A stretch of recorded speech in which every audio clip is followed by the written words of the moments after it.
জনগণের কাছে যখন গেছিলেন ভোট চাওয়ার জন্য তখন বলছিলেন যে আমি কিন্তু বিদ্যুৎ দিতে পারতাম না, কারণ আওয়ামী লীগে একাম করে গেছে। তখন তো এটা বলেন নাই, তখন মিষ্টি মিষ্টি কথা কইছেন। বাজার যাই দোকানদার বলব, দেখো আমার কাছে ই বুক আছে, তুমি আমার এই দামের দাও, জিনিস দিবে। বিরোধী দল যে দাবিগুলি করতেছে যারা, এগুলো তাদের এজেন্ডা, এবং তারা এগুলো করতেছে বিএনপির সঙ্গে, তারা এখানে আর্গুমেন্টে যাচ্ছে যে জুলাই সনদ অমুক তমুক যেগুলো আছে এগুলো। বাট আমি মনে করি সাধারণ মানুষের কাছে মূল সমস্যা হলো তার প্রতিদিনের জীবনযাপন। এগুলো একদম মূল সমস্যা। এই সমস্যার মধ্যে যেমন ধরুন দ্রব্যমূল্য, বিদ্যুৎ, আইন শৃঙ্খলা, এগুলো সাধারণ মানুষের প্রবলেম। মানুষ যদি এগুলোর প্রতিদিনের সমস্যাগুলোর সমাধান না করতে পারে, বিএনপি কাগজে কলমে ওই যে দেখা যাচ্ছে ই বুক বাই করছে একটা প্রাইম মিনিস্টার অফিস থেকে, ই বুক, ওই ই বুকে বাই কোনো কাম হতো না। ওই ই বুক পড়ে কিন্তু আমি বাজারে যাই না। বাজার যাই আমি দোকানদার বলব, দেখো আমার কাছে ই বুক আছে, তুমি আমার এই দামের দাও, জিনিস দিবে। ই বুকে তো অনেক কথা আছে। ই বুকে দেখলাম যে স্বাস্থ্য নিয়ে অনেক কিছু লেখছে, কিন্তু এই 6 মাসে যে হামে এতগুলি লোক মারা গেছে এটা নিয়ে ওই বুকে একটা শব্দও নাই। তো ওইটা কি স্বাস্থ্যের মধ্যে পড়ে না?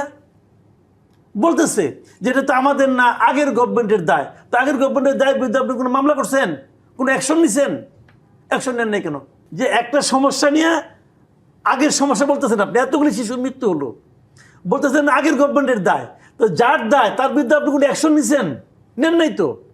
আমার প্রশ্নটা ওই জায়গাটাতে, আপনার আমলে কি হয়েছে না হয়েছে এটা ইম্পর্টেন্ট। যেমন ঠিক একই রকম ইম্পর্টেন্ট, যদি আগের কারো দায় থাকে তার বিরুদ্ধে আপনি অ্যাকশন নিচ্ছেন না কোনো। আজকে দেখলাম জাহিদুর রহমান তার নিজস্ব ইউটিউবে বলতেছে এই যে বিদ্যুৎ না থাকা, জ্বালানি না থাকা, এটার জন্য বিএনপি কোনো দায় দেওয়া যাবে না।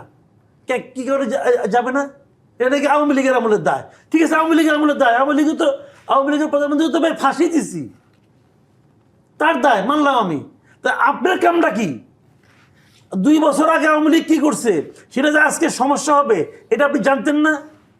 জনগণের কাছে যখন গেছিলেন ভোট চাওয়ার জন্য তখন বলছিলেন যে আমি কিন্তু বিদ্যুৎ দিতে পারতাম না, আমি কিন্তু গ্যাস দিতে আমি পারবো না, কারণ আওয়ামী লীগে একাম করে গেছে। তখন তো এটা বলেন নাই, তখন মিষ্টি মিষ্টি কথা কইছেন এখন কোন আওয়ামী লীগের দায়, ফাইজলামি করে। জুলাই যুদ্ধ বললে পরে কিছু সুবিধা পাওয়া যায়, যে জুলাই যুদ্ধরা যদি পর্যটনের কোনো হোটেলে যায় 36% কমিশন পাবে। তাদের বাপের এটা কি, এটা প্রতিষ্ঠান নাকি? দেখেন এই শব্দগুলি খুব গুরুত্বপূর্ণ শব্দ, কিন্তু এই শব্দগুলো এই দেশের 90% মানুষের জন্য দুর্বোধ্য শব্দ। মানুষ বুঝে ভাই বিদ্যুৎ, মানুষ বুঝে গ্যাস, মানুষ বুঝে বাজার দর, মানুষ বুঝে আইন শৃঙ্খলা। মানুষ এর চেয়ে বেশি কিছু বুঝতে চায় না। যে আপনি কি করবেন না করবেন, কত কিছু করবেন, সংবিধান করবেন, সংবিধান ঠিক করবেন, জুলাই সনদ করবেন। যে জুলাই সনদ, জুলাই যোদ্ধা আছে একটা। বার আমি কিন্তু মাঝে মাঝে খুব চিন্তা করি যে জুলাই যুদ্ধ জিনিসটা কি, এটা আমি বুঝেই পাই না। জুলাই যোদ্ধা কি? মুক্তিযোদ্ধাদের কিন্তু একটা হিসাব আছে, যারা নাকি অস্ত্র হাতে যুদ্ধ করছে তারা মুক্তিযোদ্ধা, বা বাকিরা সহযোগী মুক্তিযোদ্ধা, একটা ডেফিনেশন তো আছে। জুলাই যোদ্ধা কি?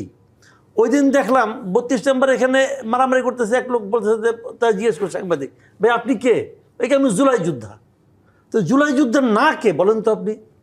যে লোকগুলি হাসিনা সরকারের সঙ্গে ছিলেন, যে লোকগুলো আওয়ামী লীগের, যে লোকগুলো দেশ ছেড়ে পালিয়ে গেছে, এরা ছাড়া জুলাইয়ে কে ঘরে বসেছিল? কে জুলাই যোদ্ধা না? রাইট। ওই সময় হুমকির মুখে আমরা আপনাদের সঙ্গে টকশো করছি, আমরা কথা বলি নাই? ওই সময় এই জুলাই যুদ্ধটা কইয়াছিল, তখন তারা কোথায় ছিল? তাদের কেউ চিনত? আমরা বিভিন্ন রকম ঝুঁকিকে মাথায় নিয়ে আমরা কথা বলছি, তো আমরা তো কোনোদিন বলি না আমরা জুলাই যোদ্ধা। আমরা এই দেশের নাগরিক, এই দেশের প্রত্যেকটা নাগরিক। জুলাই যোদ্ধা নিয়ে এখন আলোচনা, মুক্তিযুদ্ধের আলোচনা হচ্ছে কেন জানেন? মুক্তিযোদ্ধা নিয়ে যদি বলা হতো মুক্তিযোদ্ধার কোনো ভাতা নাই, যদি বলা হতো যে মুক্তিযোদ্ধার পোলা পান কোনো কোটা পাবে না, তাহলে দেখতে মুক্তিযুদ্ধ হয়তো এরকম মারামারি শুরু হতো না। এখন শুরু হচ্ছে কেন? জুলাই যুদ্ধ বললে পরে কিছু সুবিধা পাওয়া যায়। যেমন ওই দিন দেখলাম যে আমাদের পর্যটন মন্ত্রী বলতেছে জুলাই যোদ্ধারা নাকি 50% ভাড়ায় বিমানে চলাচল করতে পারবে। পর্যটন প্রতিমন্ত্রীও ছিল সেখানে, সেও বলতেছে যে জুলাই যোদ্ধারা যদি পর্যটনের কোনো হোটেলে যায় 36% কমিশন পাবে। বলতেছে ওরা দিবে, তাদের বাপের এটা কি, এটা প্রতিষ্ঠান নাকি? এই সুবিধাগুলো কারা বিমানে যে 50% ঘোষণা করলো, এটা কি সে ক্যাবিনেটে পাস করে আনছে? কীভাবে বলে সেইগুলো? আমি জুলাই যোদ্ধা, আমায় দিবে 50%? এখন আমার প্রথম প্রশ্ন হলো, আপনি যখন জুলাই যুদ্ধের ডেফিনেশনটাই যখন ঠিক করেন নাই, আপনি কীভাবে এগুলো ডিক্লেয়ার করেন? এইগুলো লোকের নাটক, সব নাটক, এগুলো সব রাজনীতি। সংবিধান সংস্কার করবে না সংবিধান সংশোধন করবে, এটা নিয়ে আলোচনা হচ্ছে। কি করছে পর্যন্ত? আজকে ক্ষমতায় আসছে 6 মাস হয়ে গেছে, 6 মাসের মধ্যে কিছু কয় না কেন? যে কোনো একটা কয়েন আপনি, এর মধ্যে আপনি রাষ্ট্রপতি নির্বাচন করতেছেন আগের নিয়মে, হাসিনার নিয়মে, কিন্তু আপনি সব কিছু হাসিনার নিয়মে করতেছেন। সংসদ দিয়ে আপনি স্থানীয় সরকার করবেন, ওইটাও আগের নিয়মেই করবেন। আপনি বিচার বিভাগে আগের নিয়মে চালাচ্ছেন, একটু চেঞ্জ করছিল ওটা বাদ, ওটা নিয়ে কোনো আলোচনাই করতেছেন না। ওই যে আপনার বিচার বিভাগে আলাদা যে একটা করছিল, সচিবালয় করছিল, ওটা বাদ দিয়ে দিচ্ছেন।